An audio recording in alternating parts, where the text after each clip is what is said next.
নবীদের স্মৃতি বিজড়িত ঐতিহাসিক গাজা আজকে রক্তাক্ত। আজকে ছোট শিশু, প্রসূতি মা, বৃদ্ধা সবাইকে হত্যা করা হচ্ছে। আজকে খাবারের জন্য, পানির জন্য, ঔষধের জন্য গাজায় হাহাকার চলছে। রক্তাক্ত গাজা, লিখেছেন মুসাফির বাশার। পবিত্র ভূমির পবিত্রতা নষ্ট করেছে যারা, নিষ্পাপ ছোট সোনামণিদেরকেও শহীদ করেছে তারা। নির্বিচারে গণহত্যা আজ চেয়ে দেখেছে বিশ্ব, রক্তের খেলায় মেতেছে ওরা, মুসলিম বুঝি নিঃস্ব।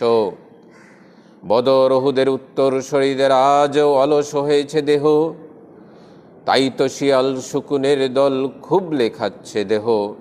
জাইতুনের ওই গাছগুলো জানি কি অপরাধ ছিল, অবলা অসহায় প্রাণীগুলো ছাড় পায়নি কেহ। মসজিদের ওই মিনারগুলো মুখ থুবড়ে পড়ে আছে, অট্টালিকাগুলো মরুদান বনেছে লোকালয়ে বিরান গৃহে। জঙ্গিবাদ দমনের নাটকের নামে করেছে গণহত্যা, বাদ যায়নি দুধের শিশুও, বাদ যায়নি প্রসূতি বৃদ্ধা। হাসপাতাল, স্কুল, তাবু কিংবা মসজিদ বাদ যায়নি কিছুই, মৃতপ্রায় রোগীদেরও মারছে ওরা, জঙ্গি বনেছে শিশু। ত্রাণের নামে লোক জড়ো করে চালাচ্ছে খোলা গুলি, মাদকের বড়ি মিশিয়ে তাতে উদারতার দিচ্ছে বুলি।